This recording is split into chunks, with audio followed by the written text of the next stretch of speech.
Okay, so today, so our unit 1 is done, right? And today we are going to start with unit 2, which is your cloud infrastructure mechanisms. So whenever we hear infrastructure, we can think of something physical, right? Physical machine or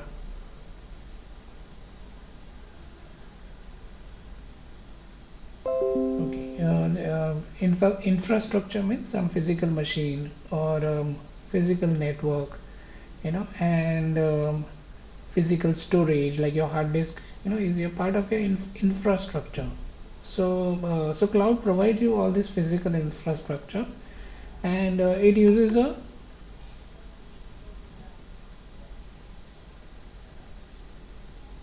virtualization techniques, right, to virtualize everything. So virtual machine was one example of it.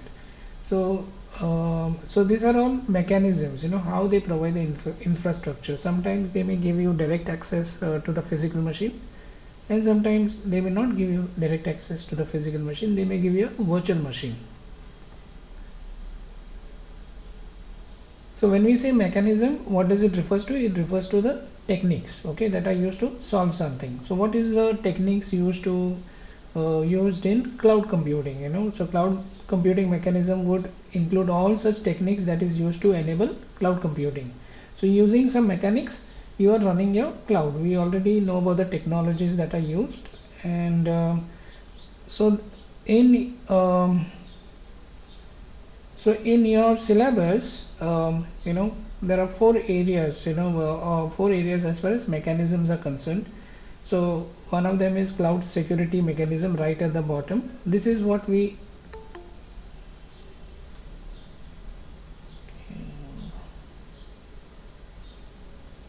So cloud security mechanism is something which we have already covered, right? We covered around nine mechanisms like encryption, hashing, and then digital signature, digital certificate, PKI, single sign-on, and then we had hardened virtual server, and so basically around nine security mechanisms we have studied.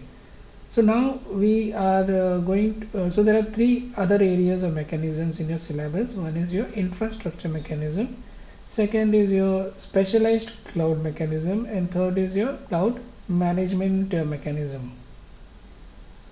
So your infrastructure mechanism, what does it deals with? It deals with techniques to how to implement your infrastructure, right? So it says implement lower level virtual infrastructure components like virtual machines, network, storage. So these are all techniques how to implement your infrastructure. What is specialized cloud mechanism? It is to ensure cloud is always running as per the expected and desired cloud characteristics. So example, load balancing, SLA monitoring, hypervisor.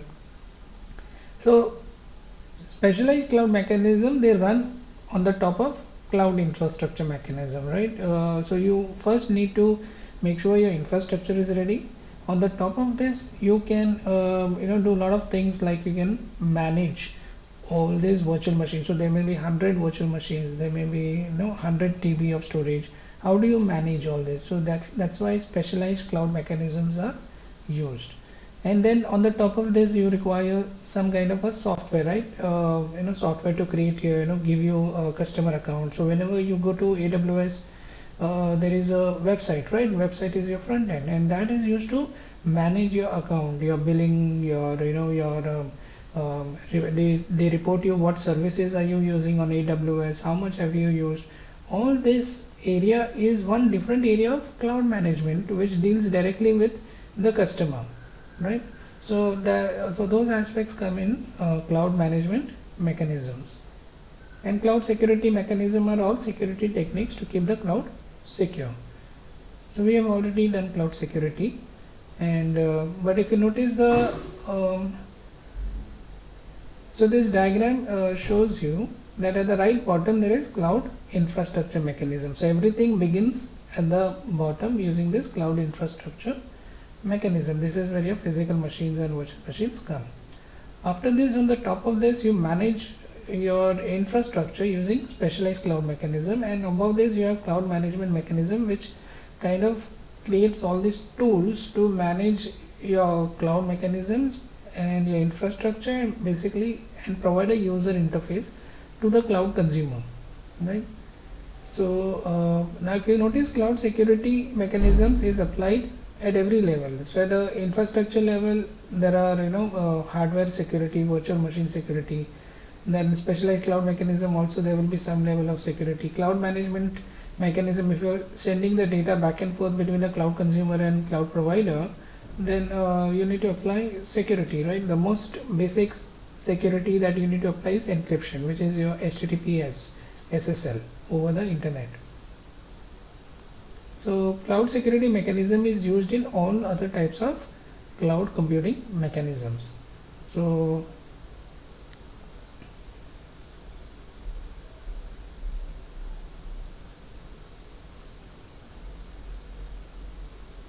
what are these mechanisms? In cloud infrastructure, we have 6 mechanisms: logical network parameter, virtual server, cloud storage device, cloud usage monitor, resource replication, and ready-made environment.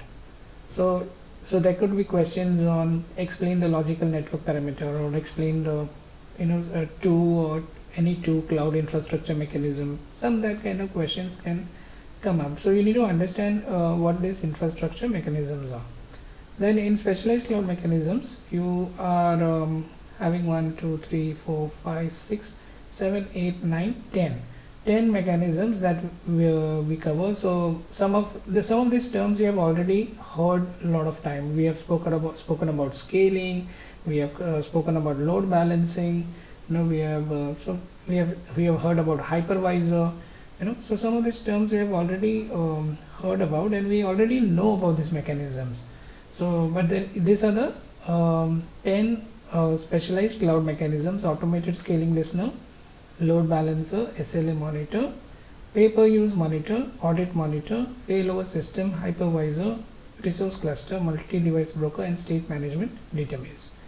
And then we have cloud management mechanism. So there are 4 areas. One is your billing management system. So there are like thousands of customers which are using the service of AWS. So how do you manage the bill? So that system itself is billing management system. And then we have SLA management system, which is service level agreements, which means there may be some agreement between a cloud provider and the cloud consumer, right? That I'm going to provide my machines, and this is my machines are always going to be available 99% of the time. So that is like the cloud provider is giving you warranty, for anything, for the availability of the machines. Because they give you that kind of warranty, you can go ahead and use the service. You are very sure that the infrastructure will be available.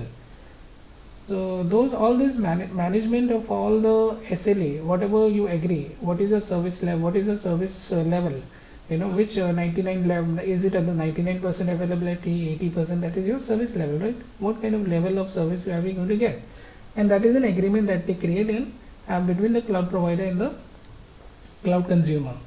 And then you have resource management system, right, in which we are managing resource. So whenever we say resource, what are we talking about? Resource can mean a machine, physical machine. It could mean a virtual machine. It could mean a network. It could mean a storage. Everything, even a software, is a resource. Everything is a resource inside your cloud, right? And then remote administration system. So this is one important part, right? Like from your computer you should be able to create a machine. From your computer you should be able to create a database, all over remotely, right? From a remote administration, from your box over the internet.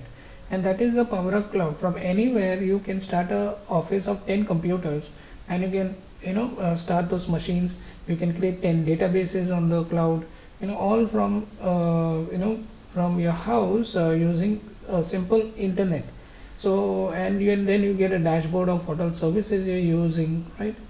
So remote administration system, where you click on some button on your screen and the machine starts from that side. So it is all over simple clicks that this remotely you're controlling your part of the cloud. In cloud security mechanism, we have already covered all this. So So we have encryption, hashing, digital signature, digital certificate, public key infrastructure, identity access management, single sign-on, cloud security groups, and hardened virtual server images. So in unit 2, so what are we focusing on? Cloud infrastructure mechanism. So we are focusing on these 6 mechanisms, and we'll try to understand it.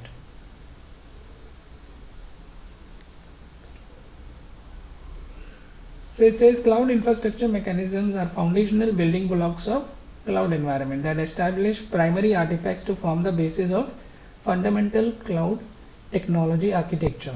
Cloud infrastructure mechanisms are infrastructure core components. So you begin, your cloud with the infrastructure, with the physical machine. Those are your building blocks. You start with a network, you start with a storage, you start with your machines. Those are your building blocks. Without this, nothing is there, right? Cloud is all about these physical resources that has been virtualized and provided to you.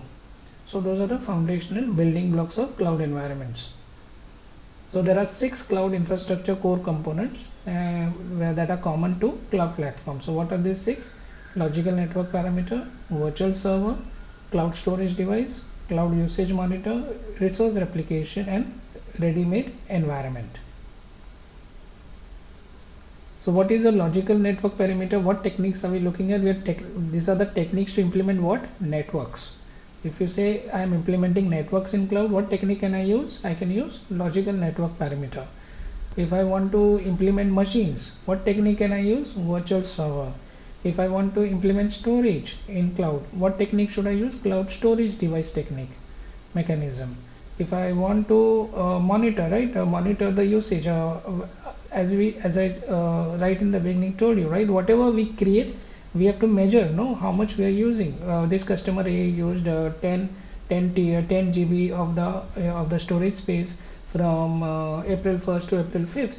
We have to know every second who's using what processor, how many cores, how much memory, how much storage space, so everything has to be all the services that is used by the consumer has to be monitored. If you monitor, you can measure, otherwise you cannot measure. So monitoring is constantly checking if the machine is on or off. There are a lot of things that way. So cloud usage monitor is techniques to monitor usage data of cloud resource. And I already told you what is a resource. Resource could mean machine, it could mean network, it could mean storage. Resource replication, this is another technique, right? So techniques to replicate and duplicate resources such as networks, machines, and softwares. So there can be need for me to have 2 machines. I may have a need of having instead of 4 machines, I may want to have just 2 machines. So basically I want to make a replica copy of whatever resource I'm using, and there may be a need for that, and usually replication is done to manage a bigger load, right? If there are 10,000 customers using a resource and they are using a similar type of resource, it is better to replicate the resource. So resource replication is one of the important mechanisms of your infrastructure, where infrastructure itself has to be replicated. And ready-made environment are techniques to provide ready-made platform solution to do something. So the very word platform, ready-made platform environment means, platform means we already know, right? Platform as a service would mean Java platform, your serverless function Lambda platform, S3 platform. All these are platform, but how are these provided? These are provided like, for you it is just like going to the website and saying I want to use this service and set the parameters and start using it, but that environment has to be created for you.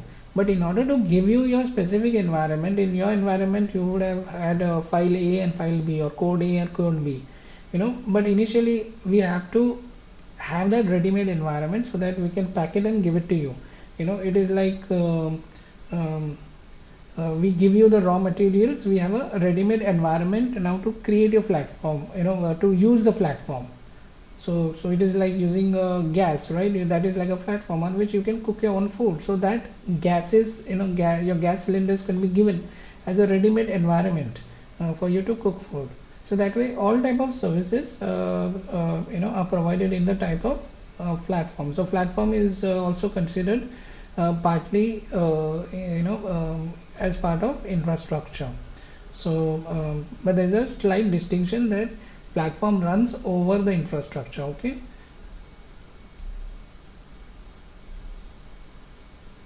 So we'll look at now the first one, which is a logical network perimeter. A logical network perimeter is isolation of network environment from the rest of the communication network.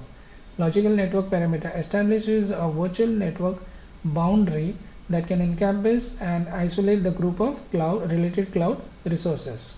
So I don't know what is that last word, but yeah, cloud-based IT resources.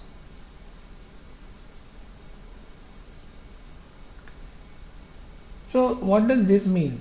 Isolation of network environment, virtual network boundary.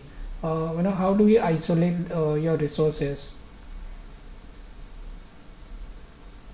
So whenever you're thinking about your machine, right, you're thinking about your laptop, and whenever you're thinking about your network, you need to have these two physical devices in mind. One is this is like this is called a switch actually. So your network is made up of all these switches, and your router also will look similar. So just think this is your switch or a router, and this is a physical device. I can touch it, I can use it, and this is your cables, right? So I can take one end of the cable and put it inside one of this, and the other side will be connected to my computer. Then I can use this other section, and I can connect to second computer, third computer, fourth computer, fifth computer. The moment I connect the 5 computers using these cables, this become part of the network, and this gets your IP addresses. So this may get something like 192.168.1.1, 192.168.1.2. This may get 192.168.1.3, and this may get 198.168.4, and this can get 5. So what is happening? You're getting first of all, physically you're creating a network. This is called a physical network. So if you know what a physical network is, then you will understand what logical network is.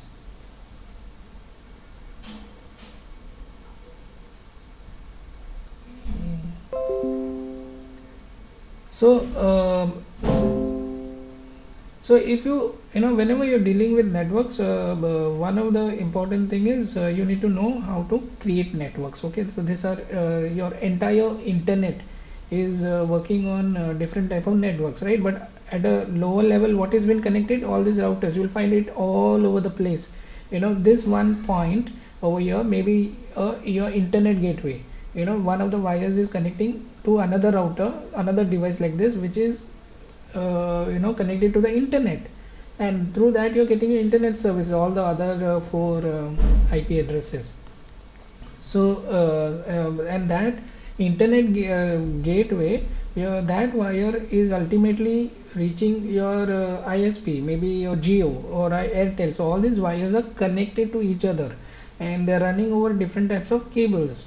Okay, so this is like a Ethernet cable, and then you may have on the way you will have a fiber cable. So on the way you will have your C cable, and on the way you might have even satellite Wi-Fi network communication. Right, over the Wi-Fi network, I send the data from one end to the other end. From the other end, it continues with your wired network. So ultimately, the entire internet is connected through these wires and Wi-Fi signals. Right, so that's how your internet is built. So it is a combination of these routers and switches. Now this router, as I told you, the hacker can this router can be intelligent. It can have its own processing unit inside it, and because ultimately, let's say somebody is sending data into this point. Now where will the data go to? So these two can be inputs, these two can be outputs. So two data is input line is coming, and one line is going to the output line, to the next router. So all those decisions have to be taken and configured. And how do you configure? Inside this router, if this is a router, inside this there will be a route table. And I explained last time what is a route table, right? The route table is something where then when you get an input from one end, you decide whether you're going to allow the data or not. And plus, so if you're getting a request from internet, let's say some other network, which that IP address is not recognized, then you can the route table can simply block that request. And where is that route table? Inside this device. And how do we configure this route table? You have to basically, for the first time, you have to connect this device to your computer and configure it. And there may be some software which can read whatever is in the device, and you can configure it, and you can define the rules.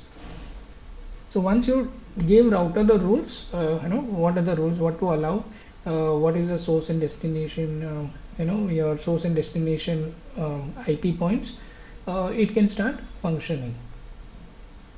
So this is very important from the networking. In your networking subject, these are the things which ideally should be covered.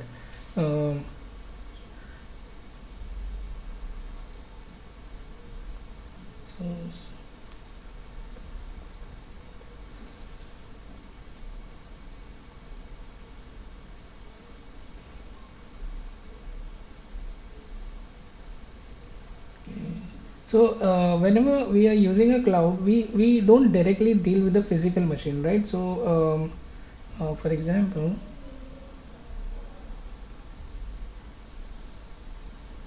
so first we will have a machine, right? A physical machine. That is how your diagram will always look like. It starts from your physical machine. So this physical machine will have a some IP address, and it will be connected to some physical router, right? Then it will have its own storage and memory and processor. This are all physical, right?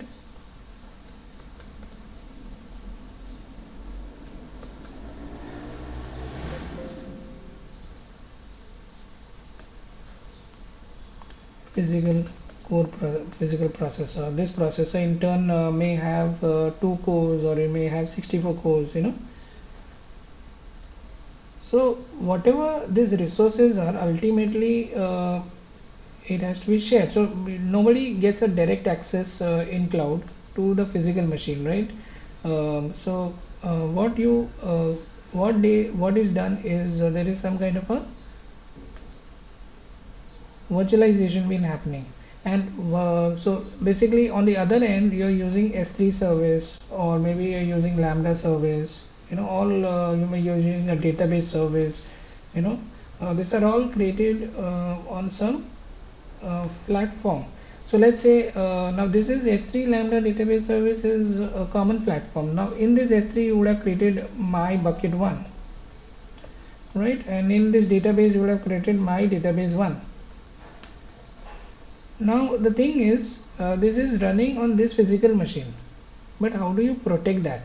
And that is where you need to basically virtualize everything and keep it separate from all the other cloud consumers. On this machine, somebody else must have created my bucket 2 and my database 2. So the two customers are residing using the services which is running on the same machine. But how do you isolate them?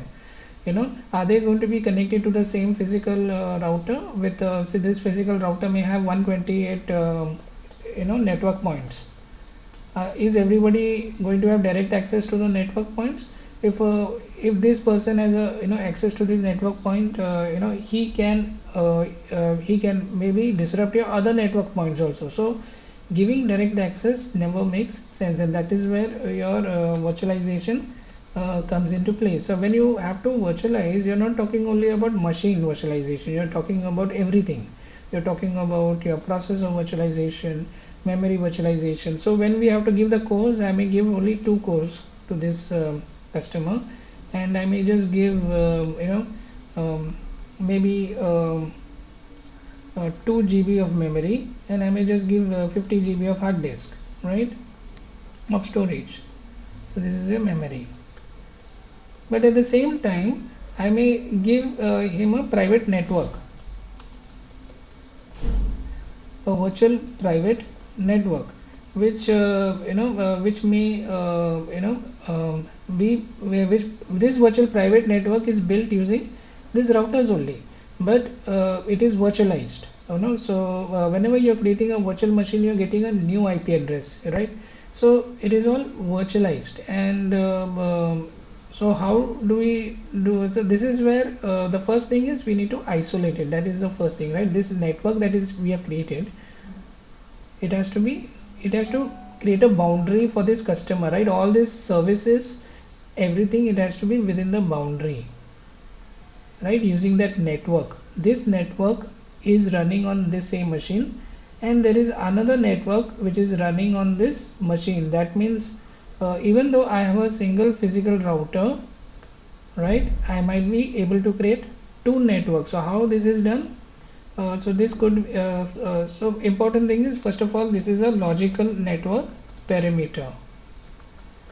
A boundary, we say. When we say perimeter, means it is a boundary. It is not physical network perimeter, it is a logical network perimeter.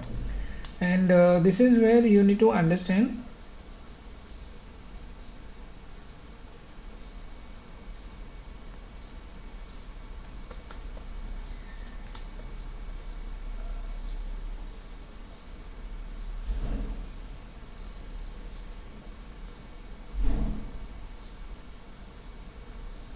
So this is where you need to understand.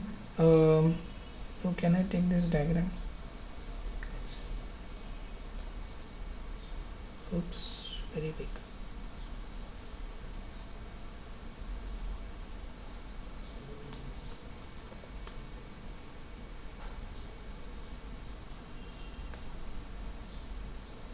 Right.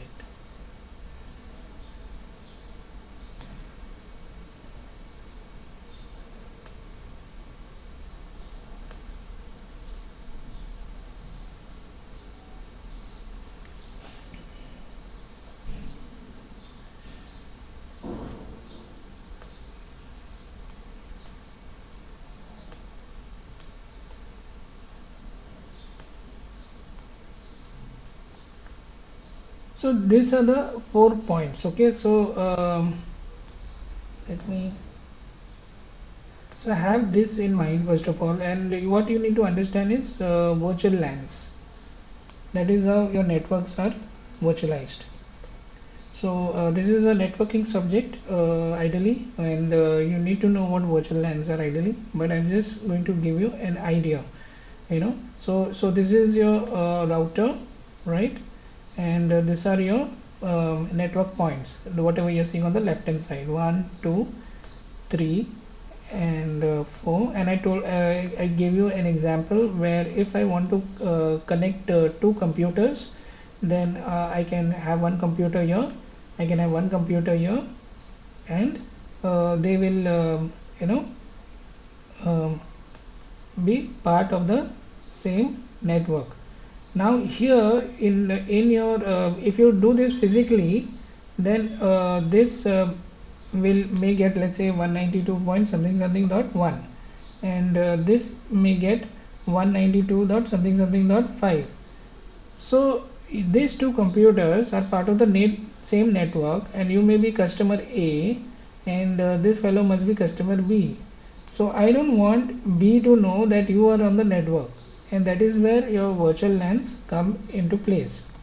So virtual LANs, what it can do is it can create a network boundary. It can say the customer A can get this part of sorry, different color I want. I can get this part of my network, and it will get a logical IP address. So this physical IP address is 192.1, but I can say my logical address is 10.0.0.1, and this logical address can be just consider something different, right? Let's say 9, just for the understanding purpose. 0.0.0.1.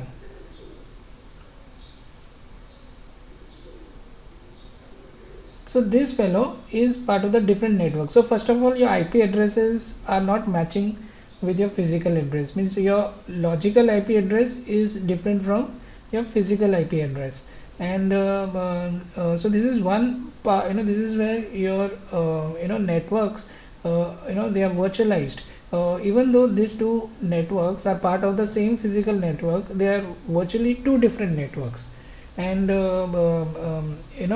even though they can go and even though physically you can go from one to the other, through the logical you cannot reach them to each other unless you're part of that logical network parameter. And so this virtual LAN is basically now a little wider subject, and where uh,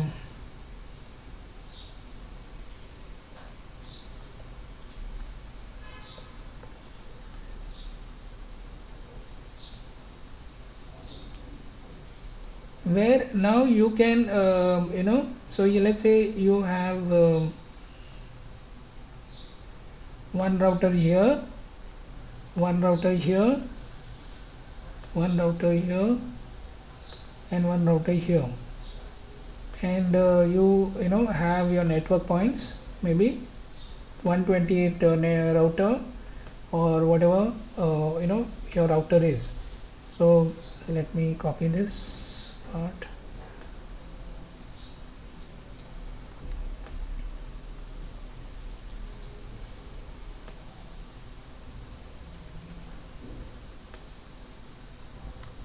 The beauty about so this all these are connected, okay.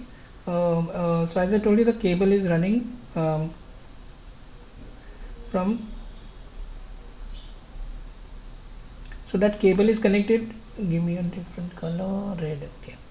This network is connected to this fellow, then this fellow is connected to this fellow, and maybe this fellow is connected to this fellow, and this fellow may be connected to this fellow. So now everybody is part of the same network, and these two between fellows can be connected to your computer or whatever. So so using VLANs, not only we can create virtual LANs, logical network parameter using one router, it can be a combination of two physical routers.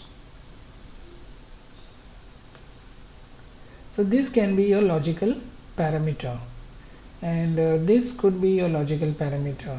And now you can pick and choose. Combination is not necessary they have to be next to each other, right? All this physical cables, they can, they are able to connect to every router, right? They can reach each other. You can use a star hub, you can have another star hub kind of a architecture, network architecture, where everybody is connected to the star, the centerpiece, so everybody is connected to the center, means they can all reach each other through the center router. So you can use the central router to reach somebody else. So this is one way I showed you, that every one is connected to the other. One is your star hub. So you have to study your network topology, right? How you can create networks. Um, um, but on the top of the network you can create virtual LANs, and you can create logical network parameters. So now when customer A comes, so there is a machine connected, a virtual machine connected, which belongs to customer A. I may tell that customer will, by default I will give him a private network. By default AWS will never put you in a public network, neither it will give you direct access to the physical network. It will give you by default a virtual network. So something we say a virtual private cloud, a VPC. So in that virtual machine, then you can you can run any of your services, right? Your S3 service. So S3 is a platform, right? So S3 will run on the infrastructure, so it may run on this virtual machine. So internally this virtual machine may be created by the AWS itself, or it may be created by you, but ultimately all of the services inside your cloud is running over virtual machines. They are never given directly on the physical machine, and these virtual machines are always tied. Not only this is virtualized, but also the underlying network is virtualized, and that way we isolate resources. We isolate one customer from the other customer, but underlying we require a lot of network of routers and connections, right? So each of them may be 128. Even in your lab, if you see, there is a router connected in the center through which your internet gateway is been connected. So I hope this is clear what is logical network parameter.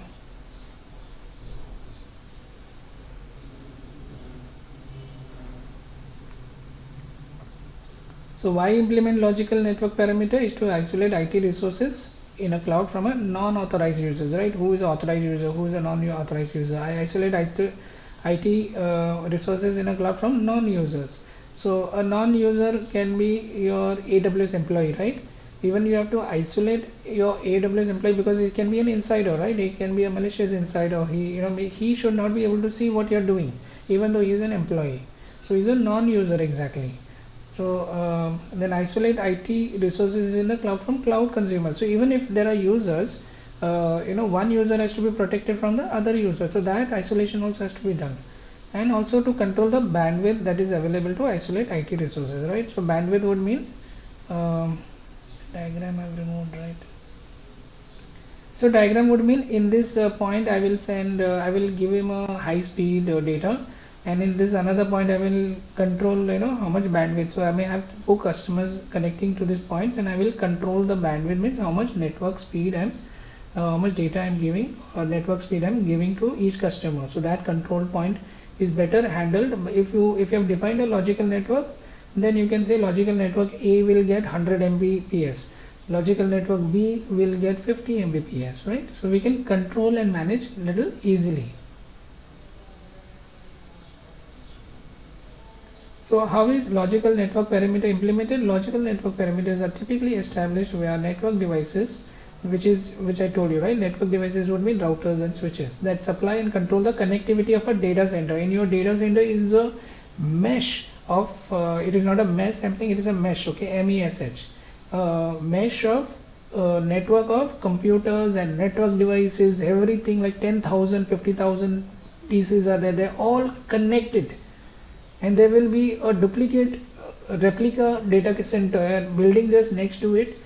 Even if you're one building, something happens in the same place, the other building parallelly, there will be a parallel network wire. So which means if this network point gets something, one point gets something happens to this one point, there will be a backup network point to connect your network. So they would have designed the networks in such a way that if one logical network goes down, they can replace it with another network which is connected to another physical network, because maybe your one physical network is maybe this router itself is burnt, right? And then what will happen? Will your network stop?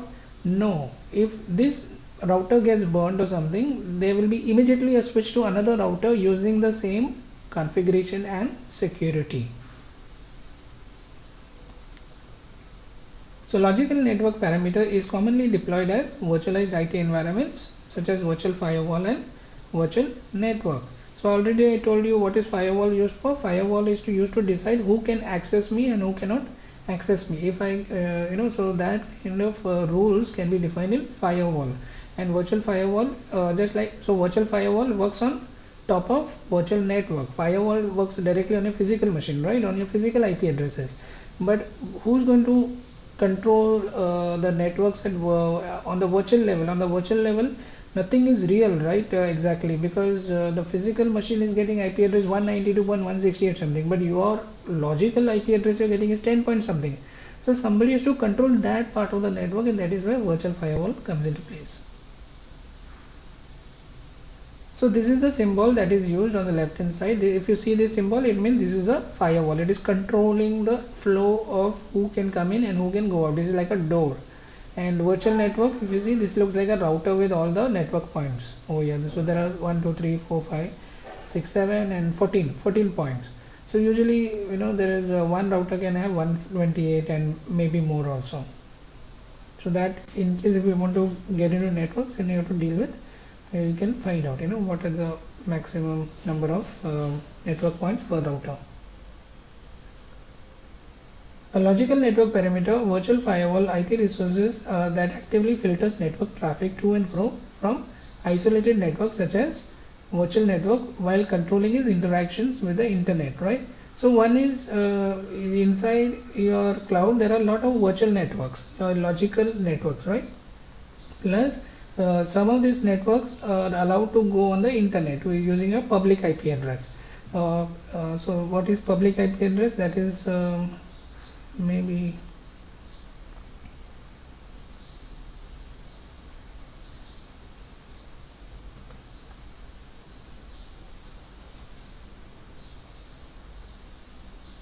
What happened? What did I?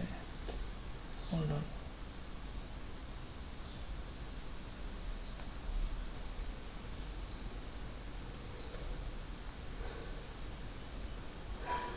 So whenever you want to kind of create a website, right, you have a domain name, right? So this is like mywebsite.com, right?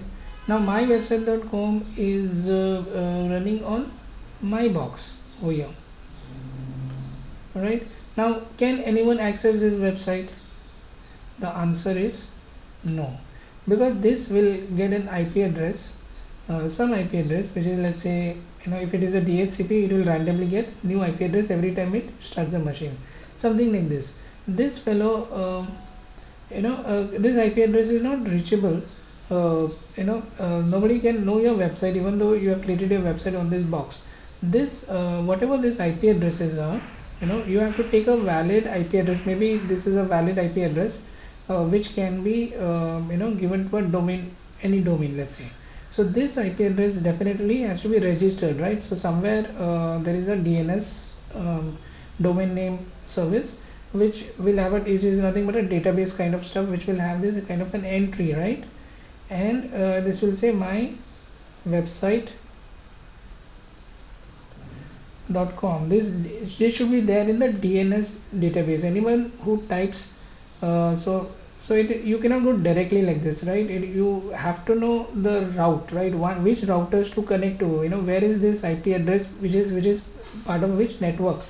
So that is a study of basically networks, right? This IP address is part of this, it will be part of some network over here. This fellow ultimately is connected to some router, and this also fellow is connected to a set of routers, and there are all routers in between, and through the routers, the DNS, once you know the DNS, this is entry, this is IP address, you try to search that IP address using your router route. You decide the network route, right? This route will take me to this. There are a lot of routes that can be taken because there are a lot of routers in the way, and there is so you contact the ISP, the right ISP. The ISP will then contact the right locality. The right locality will contact your right computer, and that's where your website is running. And that is once you know this route, that you jump from in order to go here, you need to travel on let's say 10.0.1.3. then from 10.0.3 you need to go to 19.2.4.1, then 19.3, then there's a direct router connection to my website from here. So this set of IP addresses makes up the route. In order to reach here, I first take my data to 10.0.3.1, then from 19 to 19.3.2.1, 192. So what is a public IP address? The moment it gets published in the DNS, it becomes a public IP address. Unless the DNS doesn't know your IP address, it is difficult to without the DNS, you will have to know the root table, right?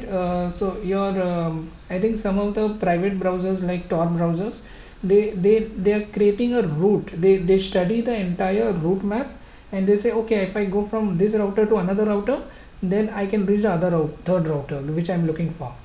So if you know the route table and work with networks, then maybe you can go without the DNS. But otherwise, a DNS is required for your your to publish yourself that I am here.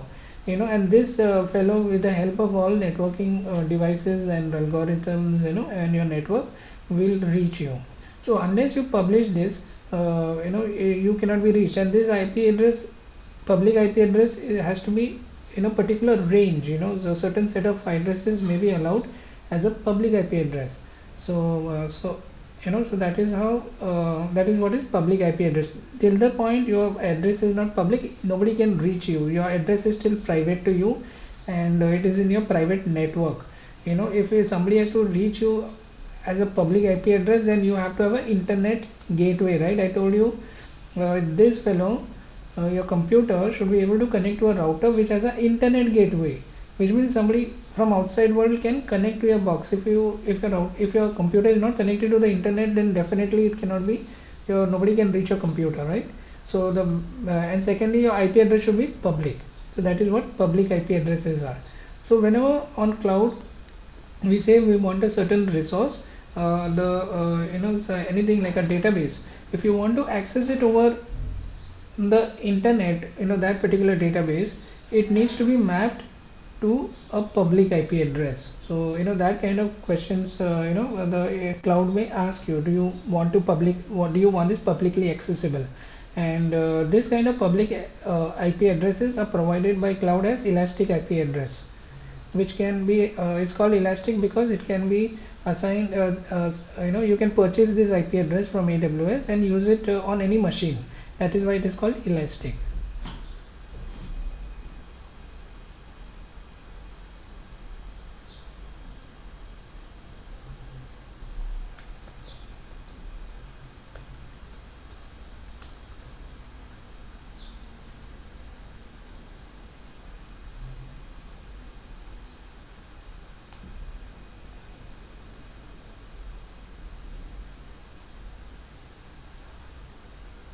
So here what are we seeing exactly? Here we are seeing the cloud, all the cloud service consumer, all the requests that is coming in, that is controlled in this network. And they are hitting a different um, you can say, before, like they are coming, then hitting a different set of logical IP addresses, and this is a router over here, right? And there's a router over here.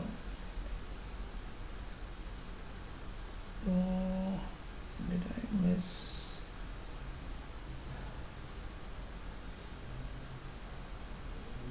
Anyway, the important thing is, what are we isolating here? We are isolating the services and the consumers first of all. So this services, if you want to switch off the service, you switch off this network, logical network. If you want to control, then you could have put a firewall in here in between to control which cloud service consumers can access. So I was looking for the firewall, which I cannot see. So a cloud consumer is connecting to a cloud service using virtual LANs. Virtual LANs does network segmentation to keep cloud consumer in a different network, whereas cloud services in a different network. So which means if a consumer in network A wants to access a service in network B, that permission has to be given. Unless that permission is given, unless that rule is not there in the route table, it will never be given.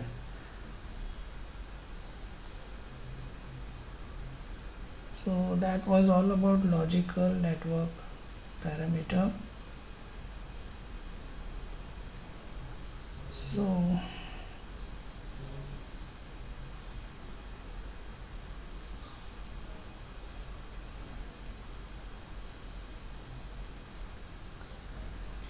So before we move on to the next cloud infrastructure mechanism, I think we can take a break, right?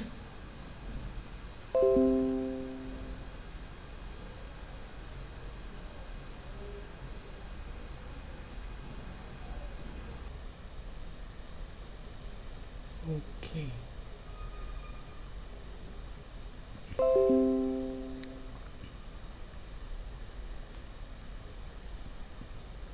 So what we did so far was so what we studied so far was we kind of introduced ourselves to cloud infrastructure mechanisms.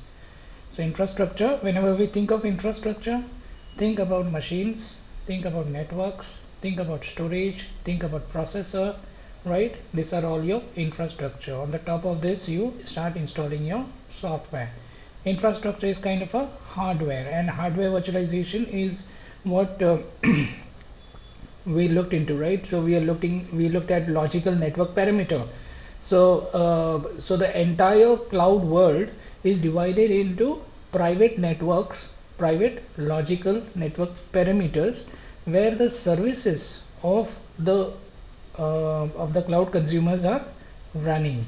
Okay, they have to be isolated from each other, even though both these networks may be part of the same network router or same the services are running on the same physical machine.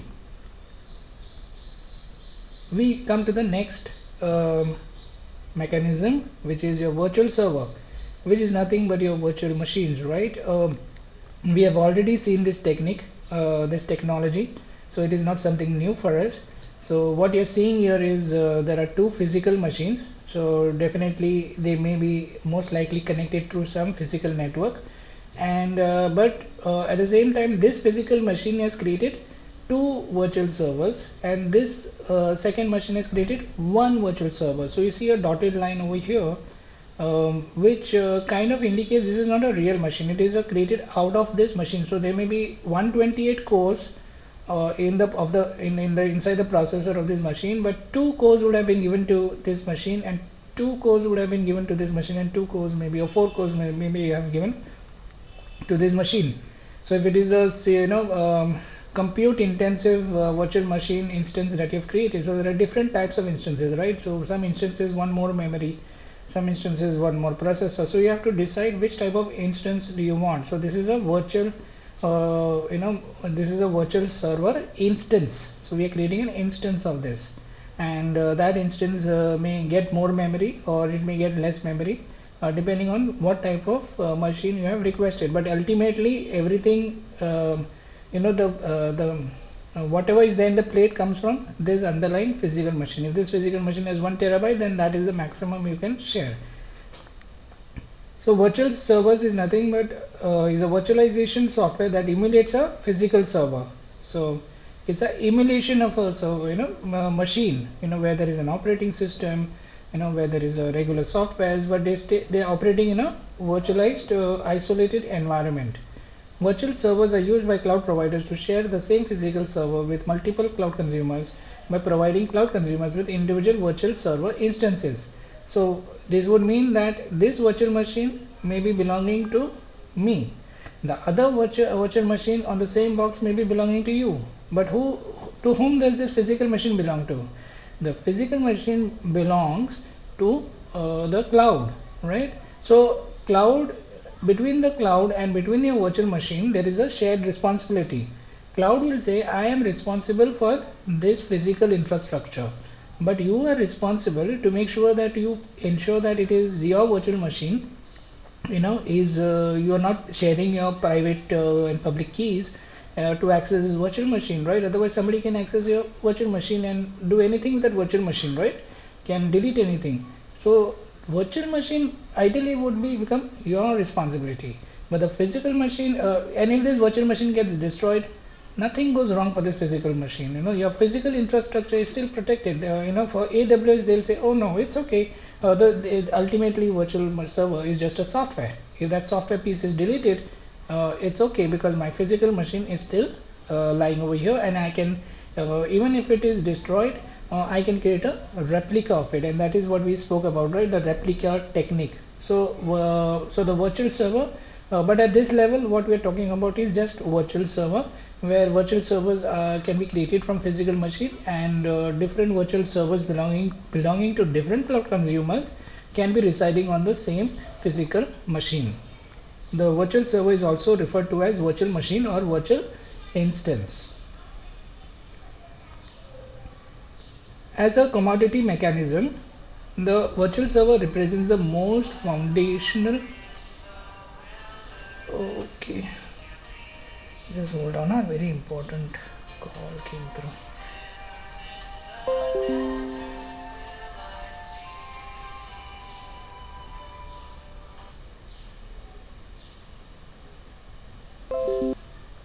Hello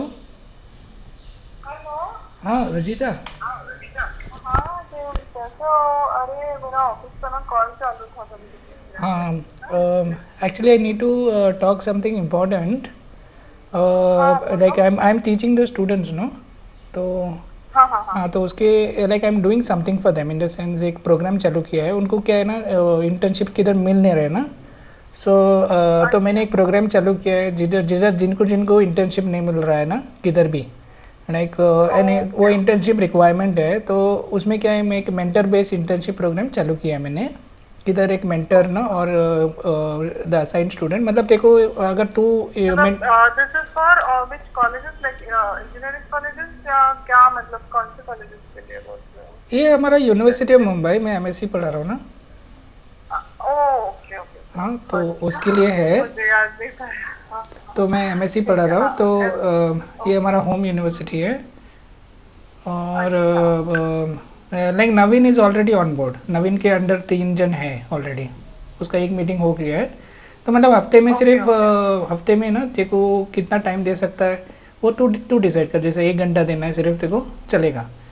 हाँ, तो अच्छा they will only have to okay, मैं बताती हूँ James, क्योंकि मेरा क्या है ना, मेरा सुबह से 8 बजे से रात को 7:30 8 बजे तक यूके को मेरा क्लाइंट है, तो उतना तो चलता है। और मेरी बेटी का भी 10th है, तो मुझे लगता है कि जून जुलाई के बाद I can still give some time. अभी हाँ नहीं, जून फिलहाल तो जुलाई मुझे उनका नहीं लग रहा सेमेस्टर खत्म हो जाएगा ना। ये कुछ 1-2 मंथ का प्रोग्राम है। है। ओके, और नहीं फिर यार अभी थोड़ा डिफिकल्ट है जेम्स, क्योंकि मेरी बेटी का 10th है ना, तो उसके हम्म, पीछे भी मुझे थोड़ा लगना पड़ता है। और मेरा ऑफिस का तो काम बहुत ज्यादा है, 7:38 तक तो मेरा वही चलता है।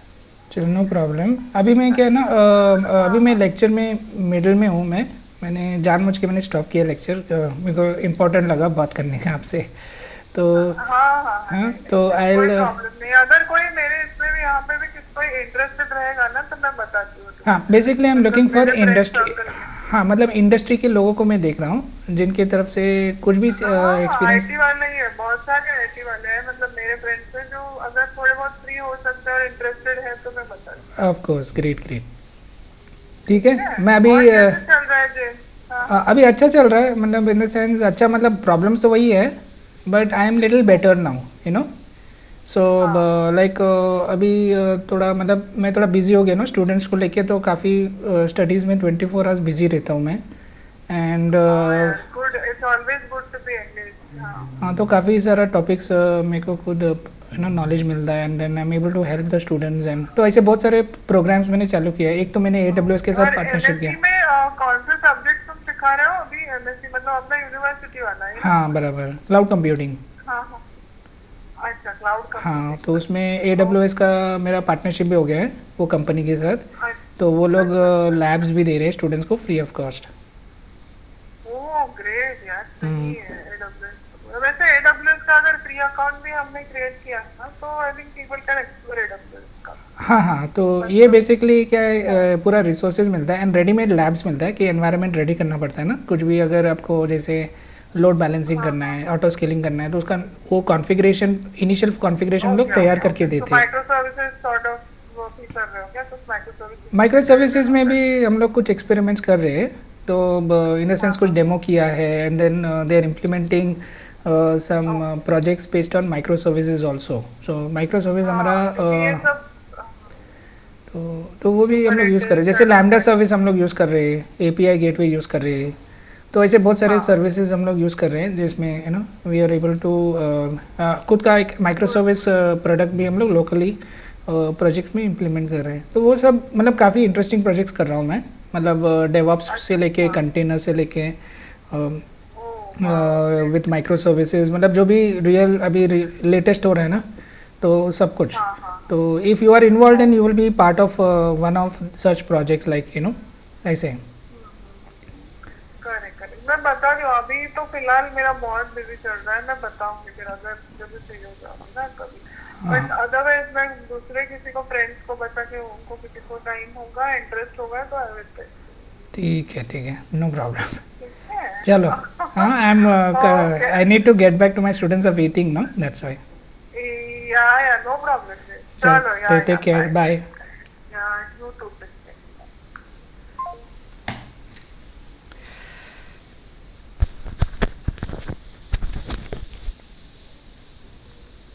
Okay, so sorry.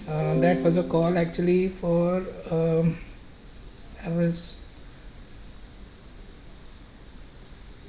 Oh, this was not on pause.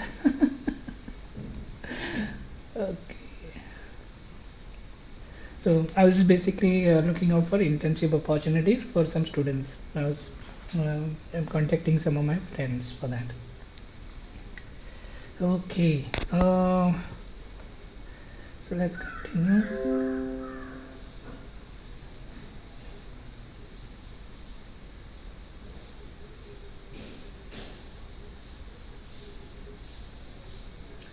So as a commodity mechanism, the virtual server represents the most foundational building block of cloud environments. So basically your cloud begins with your virtual server, right? It is the most basic thing you start off with. If you want to install any software, you have to go get started with virtual server in the beginning. So it is a, that's why it's called a commodity mechanism. You cannot do nothing. A lot of it will never happen without virtual server. If you want to install a database on it, it will be on some virtual server instance, right? If you want to create a replica of the database on some machine, it will be on some virtual server. Any service that you have in the cloud will always be on some virtual server. So it is a commodity mechanism. The virtual server represents the most foundational building block of cloud environments. Okay, so virtual server can be used to host IT resources, definitely CPU, storage and memory, and cloud-based solution like Java platform, right? And it can have some programs like service agent program that monitors the cloud, which means if I want to know how is this machine running, there may be one program which is only checking that whether your virtual machine is running or not, whether your virtual machine is how it is performing, how it is the process of performing, how many requests are you getting, right? So all kind of a software program which we're calling it as a service agent also may be running between the physical and the virtual machine. So virtual servers are instantiated, means created from image files. So what is the image file? Basically it's your virtual machine image, right? Whatever platform you create, like I create a virtual machine, I install an operating system, I can store all that in a file, and I can give you that file and you can instantiate that machine, that virtual machine on some other box. So virtual servers are instantiated, means created from image file. So image file is a very important thing because you can create a hardened virtual server, right? We had mentioned about this security technique, right? In this image I am not going to give you network facilities, and my softwares are going to be very limited, right? And so that you or anyone having that virtual machine cannot attack the other virtual machine. So it is a very hardened virtual server. Such a resource allocation process technique can be completed rapidly and on demand, which means now in order to give you a new physical box, that can take time. We have to give order, we have to give money, we have to get it physically to your place, you need to connect wires. But if this physical infrastructure is ready, you can create this virtual machine anywhere, right? You can take this machine, they make a copy of this and store it in an image file, and take that image file and shift it on another physical machine. So giving you a virtual machine is much rapid and on demand. Whenever you require a virtual machine, it is just a piece of image file that becomes your virtual, becomes your entire environment, right? I can create that environment very quickly because the software can run very quickly, right? It is ultimately a software. So there may be two different cloud consumers on the same physical server, but each using different virtual server instance. So I hope that is understood.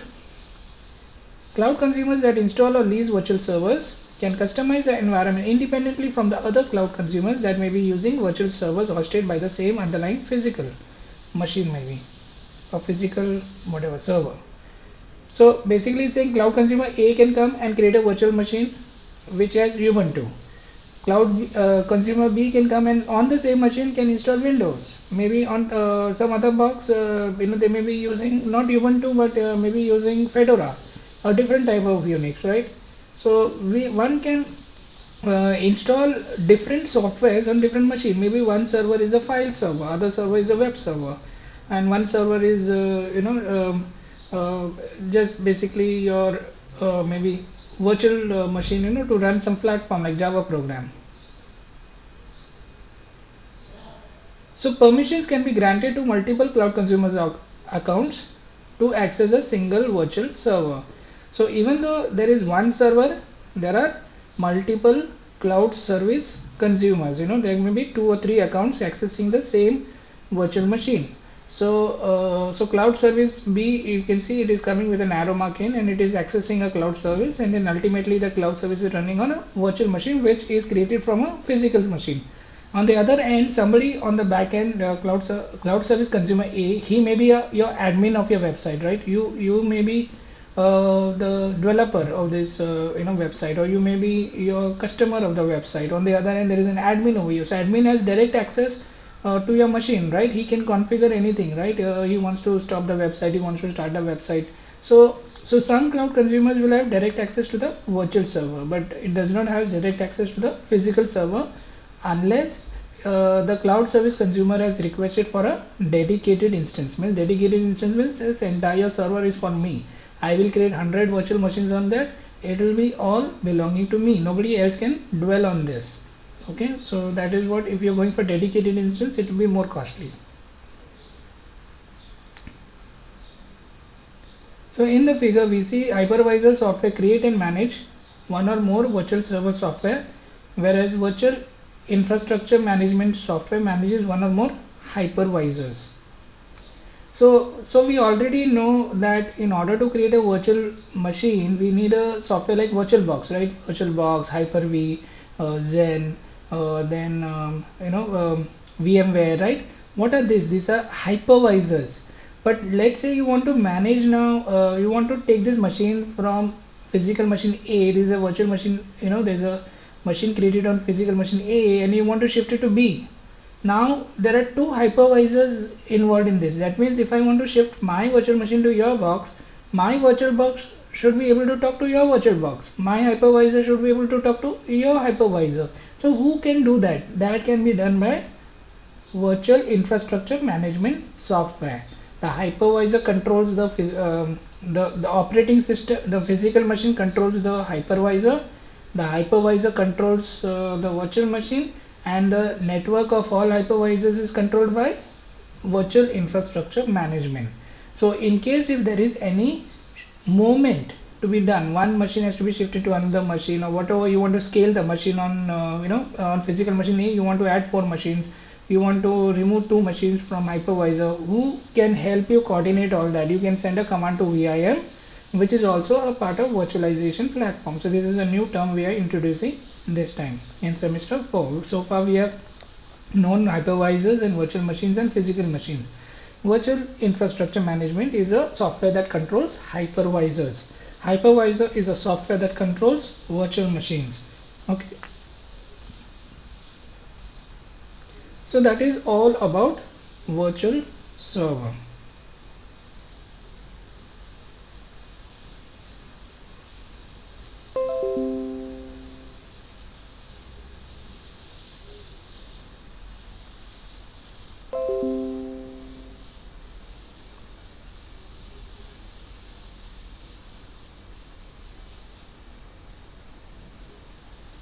So then we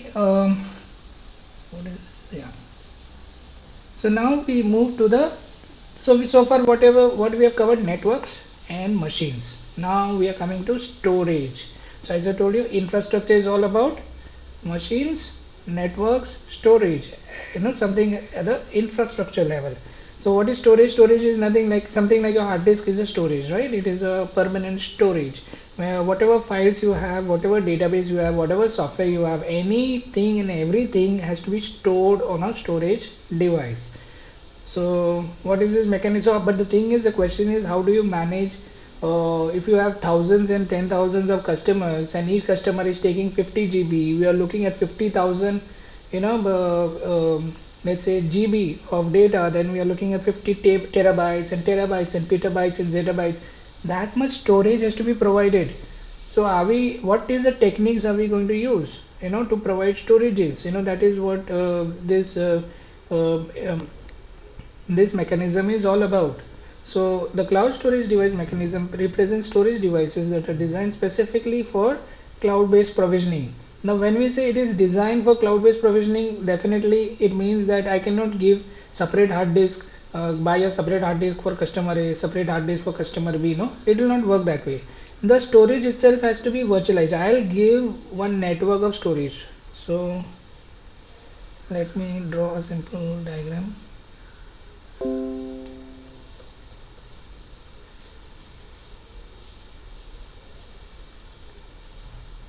So let's say I have a hard disk over here. I'm saying a hard disk, but it is not necessary the technology is always hard disk type. Okay, just because you are using hard disk, I'm just giving that example. So let's say this hard disk has got 10 GB, not 10 GB, sorry, 1 terabyte. And this hard disk has got, this is hard disk number 2, and let's say this has got 2 terabytes. So let's say there are we have two machines,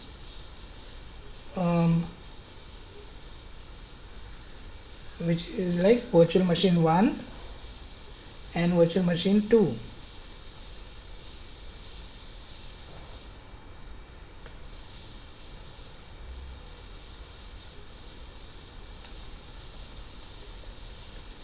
And this is running on physical machine 1 and this is running on physical machine 2. Now does this mean, now whenever we created a virtual machine, we would say I want so much hard disk, I want so much memory. It was created from the same physical machine, right? So that was because your physical machine, the hard disk was attached to your physical machine. But will this make sense on a cloud where I'll give 1 terabyte to a customer who is not using 1 terabyte? That customer may be using only 100 MB. So what will happen to the rest of the hard disk? It does not make sense. The best technique is again virtualize. So what do? We take this entire storage space and put it in a network. So they are in a network, and as I told you, underlying we use all network techniques to connect each other. So you have to study all this technology, hardware technology, in case if you are interested. So there is a array of storage devices. This is hard disk number 3 and this is hard disk number 4, and the storage space can be anything.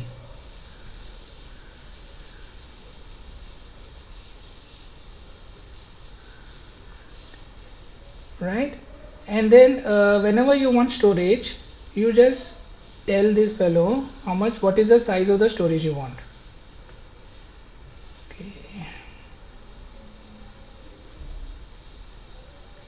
Right, you tell what is the size of the storage you want. That is it. So where is the hard disk in this physical machine? There is no hard disk in this physical machine. It comes without. This is, just like you can your hard disk is like a portable hard disk now. You can carry it anywhere. This is like a portable hard disk. This kind of storage network is called storage area network. Just like we have local area network, MAN and WAN, and this is like your storage area network. It is called SAN. So now whenever you're creating a VM, you can say I want a block of EBS. You can use a EBS service which is called what? Elastic Block Storage, right? That is a service on AWS, EBS. So you can say I want an EBS with 500 MB. Maybe whenever you're creating a block, you need to give a round number. Okay, you cannot just give any number. Minimum, maybe it will say minimum 1 MB increment you need to take. So 500 MB may work, but you cannot say 500.1 or something like that. So basically, in that case, you are assigned a block of this from here to here.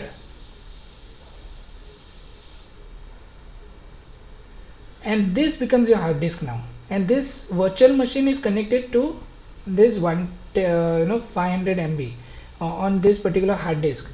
So and if tomorrow if you want to increase the size of your storage, what do? We simply make a request that I want to increment by another 100 MB, and all that the cloud will do, it will go on this block and increase your block size and say this is what you wanted and this is what I give, another block of storage I give you. So this is what happens through this. I can now, all that I have to do is manage blocks of storage, which block belongs to which block. If I want to take a snapshot of your entire email machine, all that I need to do is read your data over here on this machine over here. So that is what storage area network, a technique to virtualize storage itself. So this so virtualization is used at every level. Okay, you share any type of resources, because in cloud only that will make sense. You cannot give separate attention to separate cloud consumer, separate hard disk or something. It is not physically possible. What is possible? You create a logical hard disk. So this would mean a logical storage, right? Your logical storage will be equal to how many TBs? 2 plus 2 plus 2 plus 1, which is 7 TB. But this logical storage is built upon 4 hard disks, each of them having a different storage size. And what the cloud is working is with your logical storage. So instances of the storage devices can be virtualized, similar to how physical servers can spawn virtual server images. So I hope you understood what does it mean to virtualize a storage device. Cloud storage devices can commonly be able to provide fixed increment capacity allocation in support of the pay-per-use mechanism. So you may just want 100 MB. So I will charge you maybe amount only 500 MB. So I will charge you rupees 1. Okay, somebody wants 2 TB, I may charge rupees 10. So this is first of all, it is fixed increment, means I can give you if you want the increment will be like every time you require more storage, you have to give a multiple of 100 MB. Just like you go to ATM and you say you have to give me a multiple of 500 rupees notes. Only 500 rupees note multiply. So you can ask for 500, 1000 and 1500 and 2000. You cannot ask the ATM 600 rupees, right? It is a multiple of 500 rupees. So in the same way, there is always going to be some fixed increment, and that is how because if you have fixed increment, you can fill this block, right? Otherwise, if somebody is asking 0.1 and 0.2, the part of the blocks can be unused.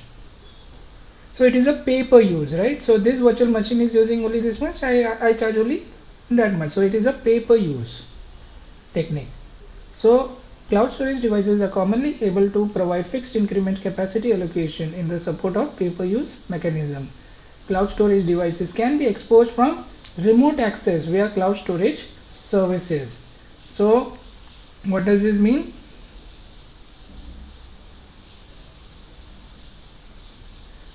This means I can remotely, it is not necessary that this storage is connected to my virtual machine. Maybe I've taken a physical machine hard disk over here, and my physical machine is running with in my on my box.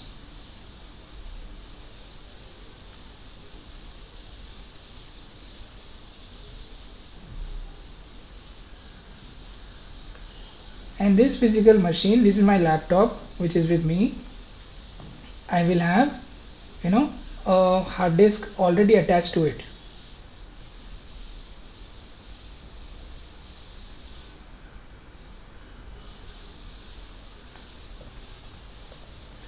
But the thing is, my hard disk may be full, right? And that time I want to create a network from my physical machine to EBS service on cloud, right? So this will be 1 terabyte here and 1 terabyte here I can get, right, up to 1 terabyte. So 2 terabytes, or I can use 3 terabyte, whatever storage I want. So you can, so your machine can use a bigger storage size. So the storage types in cloud is like file systems. If you want a system of files, where you want to order everything, all your storage in terms of files and directories, you can ask for file system, or you can ask for block storage, or you can ask for simple storage service, right? Which is which is nothing but your object storage. Object storage that can be accessed using a URL. So you see 3 different type of storages on AWS. If you ask for a file system, what you're going to get is the service will show you a directory structure, something like your Windows Explorer, right? It will say this is there, this is this, this is this.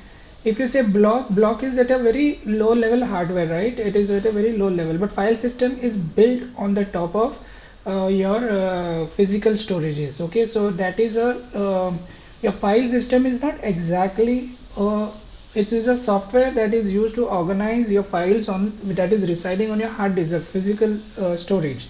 Okay, so it is different, it is a one level up. Block storage is at the low level. But what is simple storage service? Object storage means everything is not organized as files, but everything is organized as objects. So one object may be, so let us draw all the objects. So one object may be here, this object size, now this may be your video, okay, video file. So this is an object, okay. Then you may have another object which is your your backup of your machine. This is another object. So this is your backup. Now where these objects lie, you don't have to worry, because S3 will take care of managing that. What S3 is saying, that this object you can access it using a URL. I'll give you a URL. So this will be http://aws/my-bucket/my-object.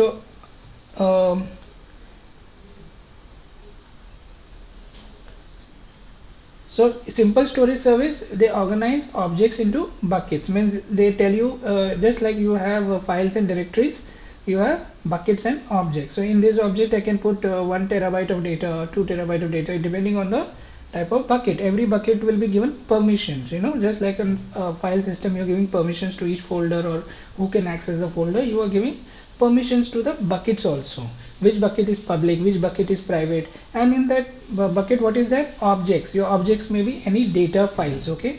It can be in any format, it can be any type of data, it can be a big data, small data, it doesn't matter, and that data can be accessed as a file through a URL. So that is what simple storage service is. So understand the difference between file system, block storage, and simple storage service. The file system and simple storage service, they are little intelligent, they know which file is where, but block storage is kind of a raw block storage. So cloud storage devices can be exposed for remote access via cloud storage services. Confidentiality, security, integrity, legal and regulatory requirements are important on this storage, as it contains cloud consumers data. So we already studied what confidentiality is, right? One, if I have some data on some block of data, block device, that data cannot be read by somebody else. So AWS, what it will do, it will, every time it creates a block, you can say encrypt it. You can just check box a particular option and say, dear AWS, every time you take my data and store it in your block, put it in encrypted format, and whenever I access it, decrypt and give me. Now how simple is that? It is very simple, right? We ran one command in your cloud security mechanism using a simple open SSL commands.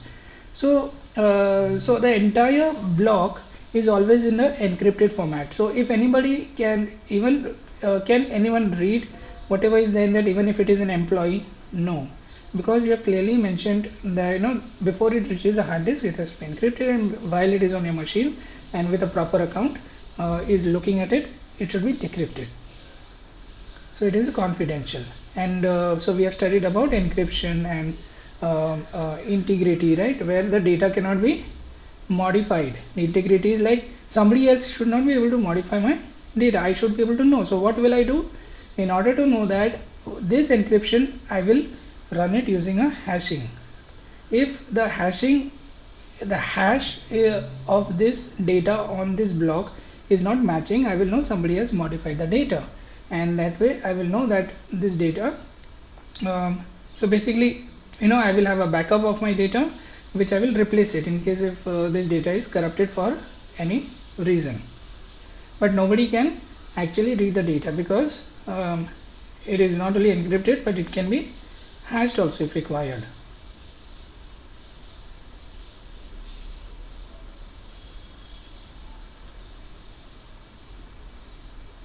So hashing,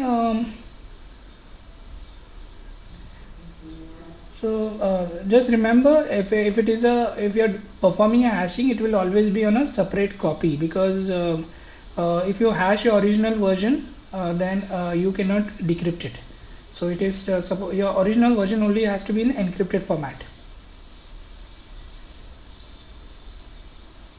If somebody decrypts that copy and then encrypts it back again for some reason, you can match the hashing, your hashed digest. Okay, if the digest is not matching, that means the data was modified.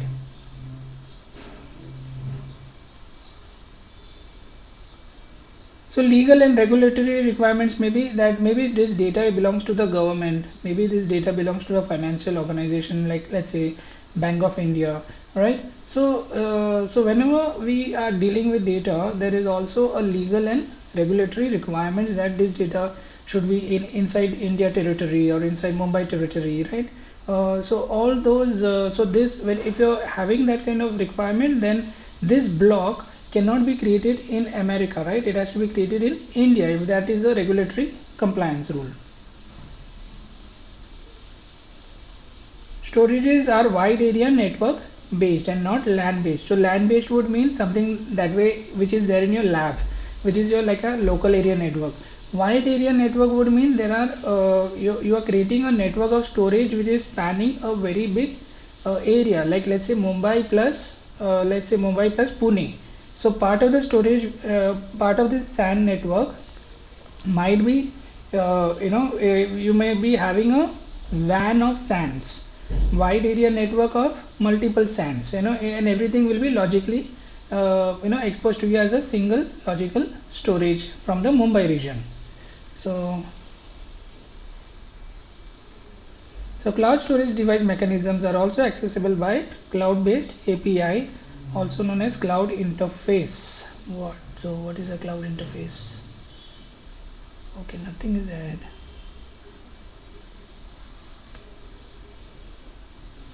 Okay,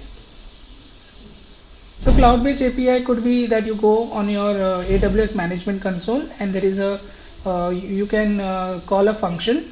There will be a function create storage, add storage or subtract storage. So that all this can be a simple REST API, right? Through that API, your client programs your cloud consumer programs, your client programs, through your command line, through your software, you can give a command, and based on that command, it can give you your storage device.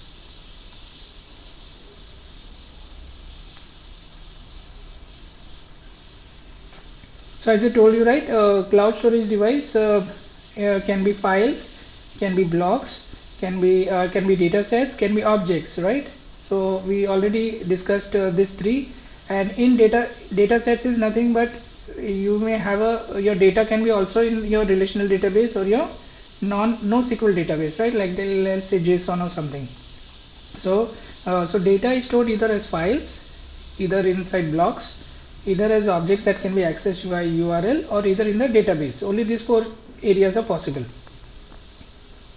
So in AWS they have something known as RDS, like relational database system. When you use that service, you can create Oracle databases, you can create your any SQL compliant databases, right? Like say MySQL, Aurora, etc. So that is all for cloud storage device.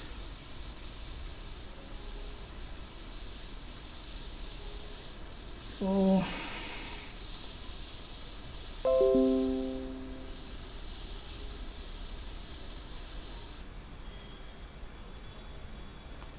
okay, let's continue.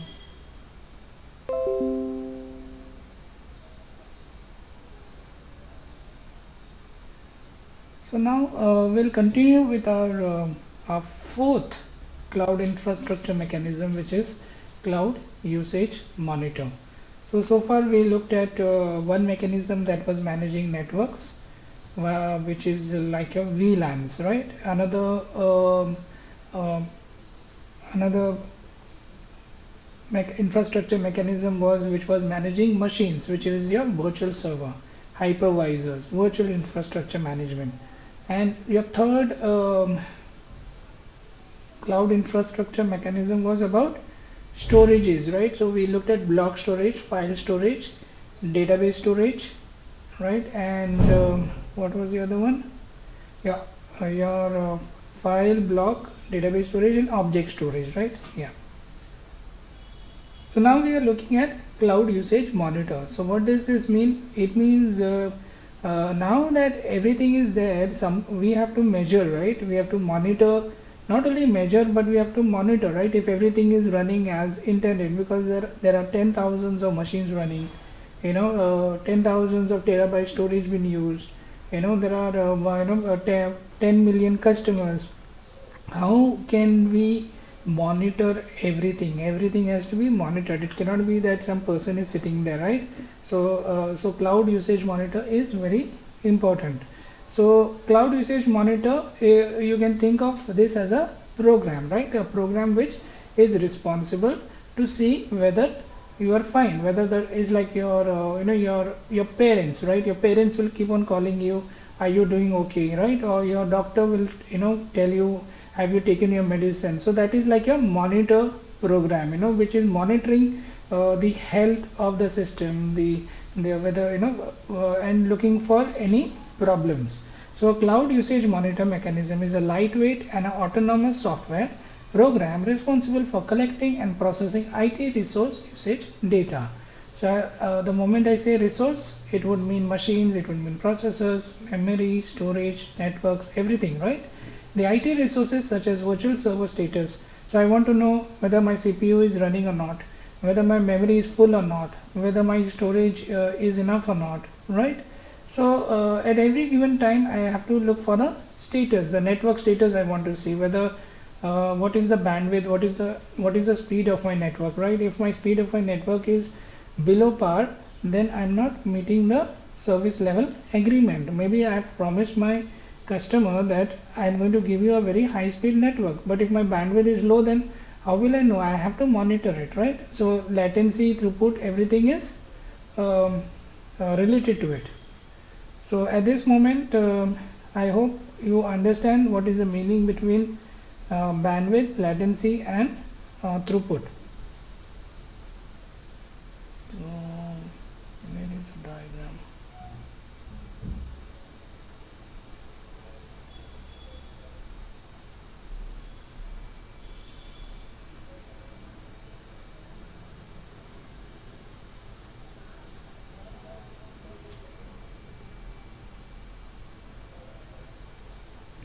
So let's say I am connecting to my Jio internet, right? Now this Jio internet has a wire which can provide let's say 100 Gbps, okay, but what it has promised you is 10 Mbps. That is the bandwidth. That is called the bandwidth.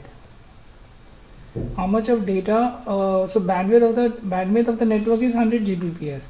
How much bandwidth has been given to you? Promised to you 10 Mbps.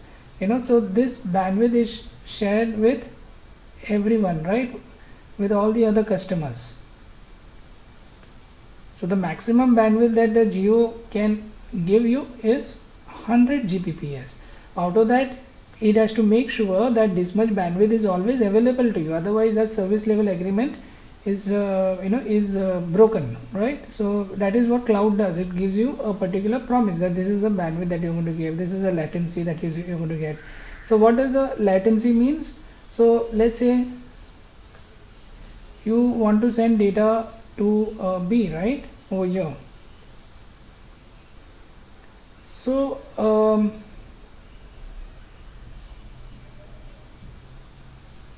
so you're sending data called, so on this end, let's say you're sending data 1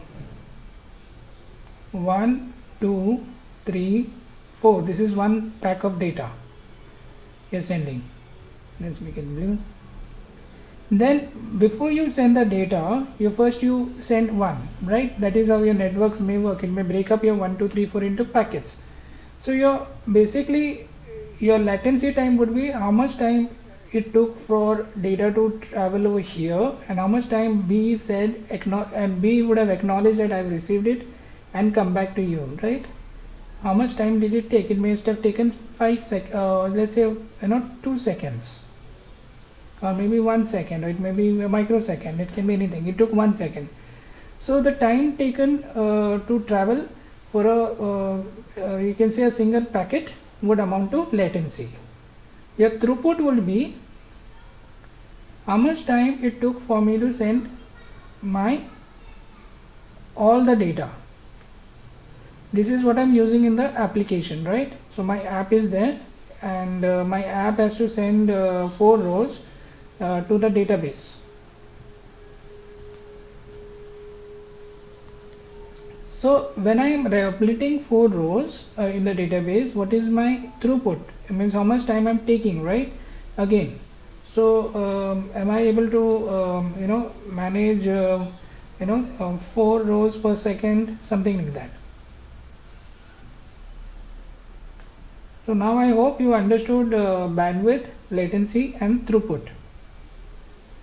Okay, so throughput may take more time depending on how big of the chunk of data you're dealing with. You may be uploading a very big file, but latency is the most basic request response time. Single request response time, single response would be equal to latency. This you can say single task request response time for the app. How much work you can get done in a single second. That's what it means. So your throughput ultimately will be a series of latency trips. If the network is slow, which can be because of the lower bandwidth, right? Your bandwidth is 10 Mbps, it has suddenly reduced to 1 Mbps. If your bandwidth has got affected, it will affect your latency time also, and if your latency is affected, it will affect your throughput also.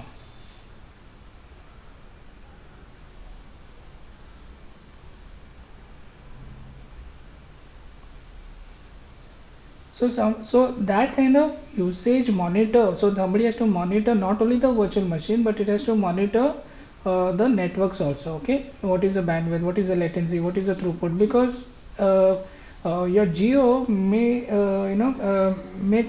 may even compromise, or maybe your local cable provider may compromise. But when it comes to the companies like cloud, they don't they're very you can say they are very particular about all these measurements and promises that they give. They give you in writing using your SLEs that this is the latency time, and they'll give you techniques how to improve your latency time. So they use all kind of techniques for availability, replication, right? All these mechanisms to make sure that your data is always available, and you can process it as per your request time. So there is something known as global accelerator in AWS. So what global accelerator, let's say if you have the time taken from A to B in using geo, so we are using geo, let's say, is the time taken is 5 seconds.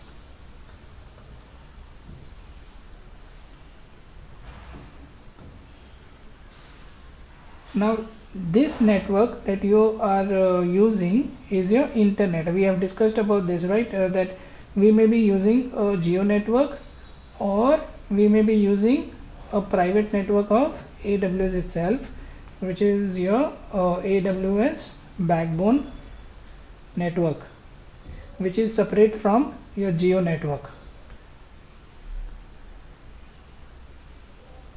So you can subscribe to using AWS Backbone Network for your services, like whatever services you use, S3 service you're using, Lambda service, you may choose to use the AWS Backbone Network, which which will take how much time, which it may take only 1 second.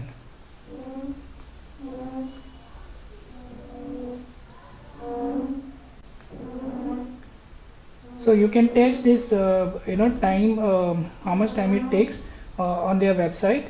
There is a website web links that they share where they show you clearly that while you're using this, they send the data on your regular internet provider, and then they send the same data on your AWS Backbone Network, and they tell you the difference, how much time it took. They may send the data all the way to Chicago, and they'll come back, and you will clearly see there's a difference. So so that is the power of cloud, right? They try to make sure they are available, and they can provide you that speed. Now they cannot rely on all these intermediate internet service providers, right? You cannot, if there is any compromise also on the way, that is another problem. It is less secure. Internet network is less secure than your AWS Backbone Network, because AWS Backbone Network is a network from one AWS center to another AWS center through their own wires.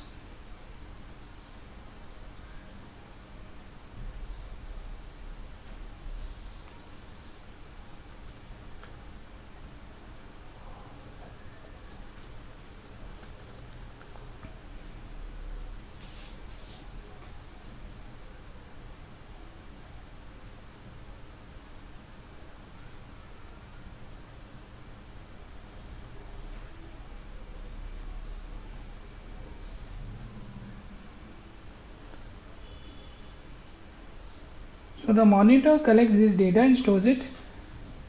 So what the monitor program does, so the monitor program is just like any other program which is collecting the information, right? Whether what is the latency of the network, what is the bandwidth of the network going on, what is the throughput of the network. So without disturbing the current process, without getting in the middle, it is still monitoring it, whether the network is working or not, whether there is a wire, whether the data is traveling or not, whether the machine is running or not. Everything can be monitored. So so when we talk about monitoring, like cloud usage monitor, how is the cloud being used? When we want to monitor, there are three types of softwares we're looking at: monitoring agent, resource agent, and polling agent.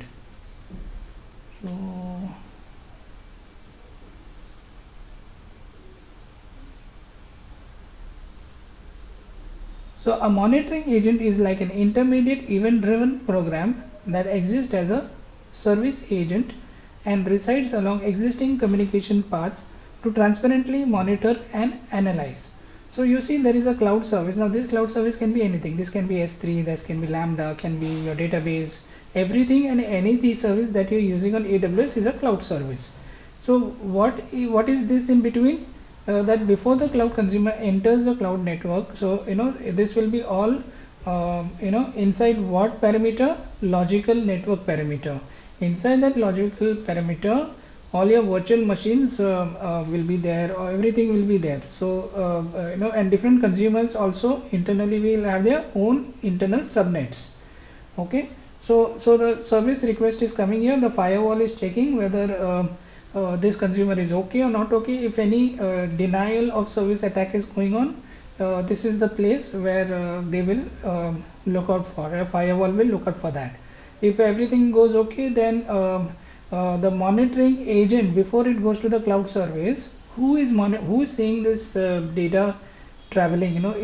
Somebody is monitoring, right? So what is monitored? Your network is monitored over here, right? Because clearly it says over here, the type of cloud usage monitor is commonly used to measure network traffic and message metrics. So so what how much of data is traveling through these lines, that is what is been monitored. So you can measure latency, bandwidth, throughput, everything. So every time it gets this service, it sends that same data to the cloud service. So cloud service, let's say you have the cloud service consumer is saying update 4 rows in the database. So it goes all the way. So monitoring agent will take those packets and messages and give it to your database. But at the same time, what it will do, it would have monitored that we received 4 messages of with a speed of so and so latency time, and maybe so much of bandwidth or so much of throughput, some data about the network traffic. There was 4 requests at this time, and it will log it into its own monitoring log database. This database can be then be read by anyone, right? So something like we have CloudWatch. So CloudWatch is basically nothing, a presentation of all this data that has been collected in the log database. And does this service has got to do anything with this log database? No. But we are talking about all services which is monitored by the monitoring agent. It is a autonomous software. This monitoring agent is separate, independent, and monitoring your network traffic over here, and it can make necessary decisions of making the changes. As I told you, if there is some problem with the network, we can also switch to the another network.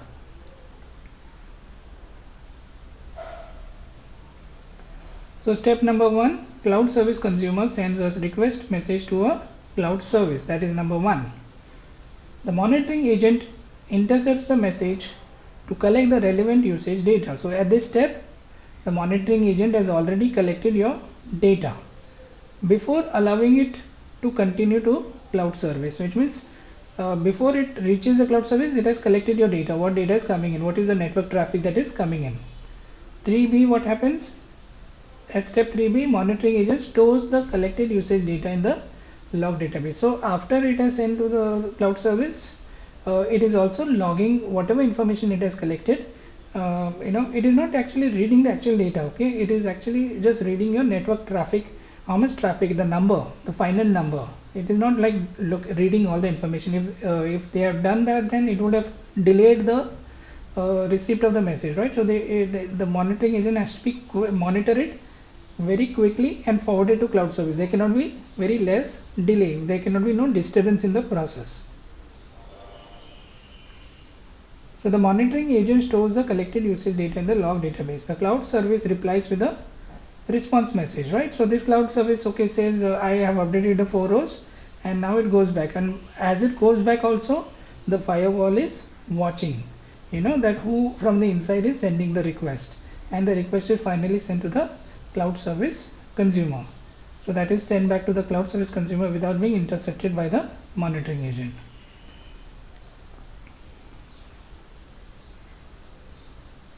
So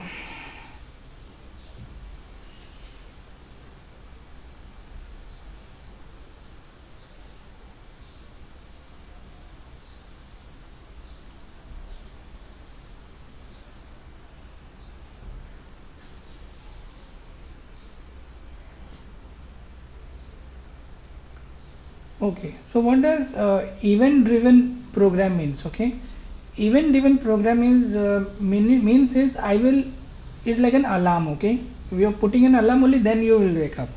You will otherwise not wake up, right? That's what alarm means. So alarm is like your event driven program.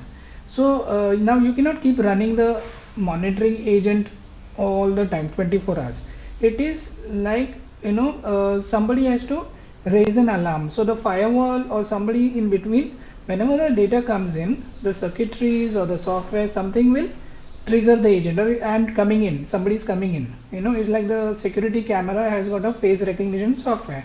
So it will be very dormant all the time, but moment it sees the face recognition software, the moment it sees the face, your face recognition software will become active. Otherwise your face recognition software may not become active. So certain programs can be so something like Lambda is an event driven program, right?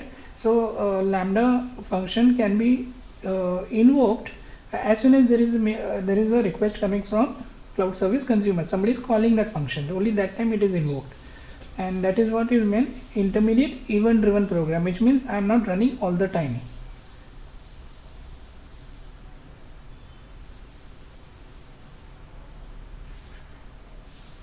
So in this the same way, the resource agent is also like some kind of monitoring it is doing, and it is logging all the monitoring data into its log database. So it says collects usage data by having event driven interactions with specialized resource software.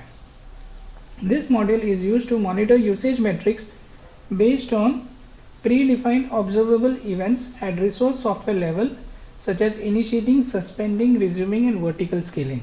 So which means it is used mainly for something at machine level. The earlier monitoring agent was used for network traffic. Resource agents is kind of used for resources like virtual machine. So virtual machine, immediately when you say a virtual machine, it will not get started, right? First you have to give a initiation request, then the request goes, and then it takes time to start. And when it starts, it will be in a suspended mode, that you cannot just immediately start using it, because I'm installing the software and everything. So please wait. So even if the machine is ready, it is in a suspended state, and only when the everything is installed, I will give you that access to the operating system and the virtual machine, and that time it will get into resuming stage. And then if there is any if one machine is not enough, then I might have to either vertical scale it or horizontally scale it. So we'll be looking into that horizontal and vertical scaling. But the thing is, somebody has to watch out for that, whether your computer has moved from initiate state to suspend state to resume state, right? How can we know whether your machine, you made a request, it was initiated but it never resumed? How will we know? For that, the resource agent, so every time somebody makes a virtual machine request, that is an event. You say, the cloud consumer says, I want to create a machine. So once that event is raised, resource agent will become active. Hold on.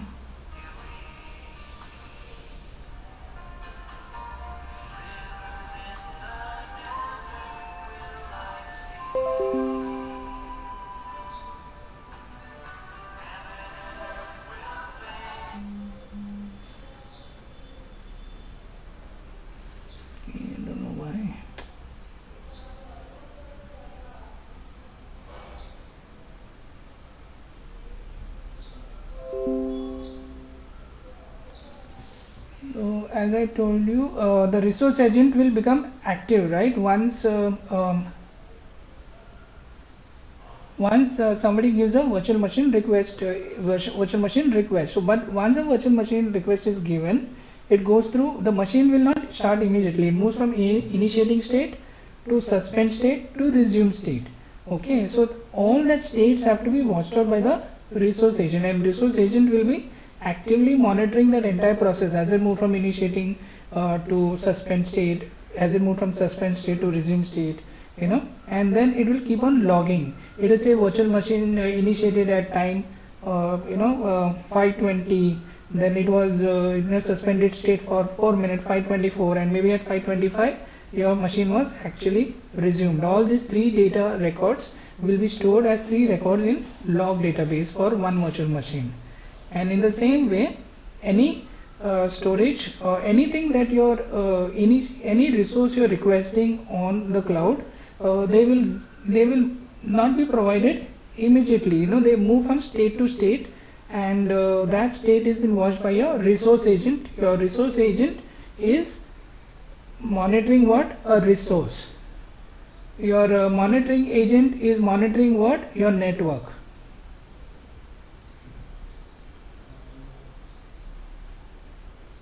The resource agent is actively monitoring a virtual server and detects an increase in usage. So resource. So that is one of the things, right? So there is an increase in the use. Somebody is using a lot of virtual machine. It has been running for 5 hours, for example. The resource agent would receive a notification from the underlying resource management program that the virtual server has been scaled up. That means that machine is loaded with a lot of requests, and please, we have to increase it, we have to scale it up, we have to make a duplicate copy of the virtual machine because it is not able to manage the load. All these decisions cannot be taken unless there is some resource agent in between which is monitoring it for you. Okay, so it is not only about starting and stopping the machine, but it is also whether it is required to scale it or not scale it. So that data also goes in the log database. Every time it has been scaled, resource agent will know that this machine 2 copies were created, and that data will be trapped by resource agent and logged in a database. So this resource agent is monitoring the resource. So for today I think we can wrap up here.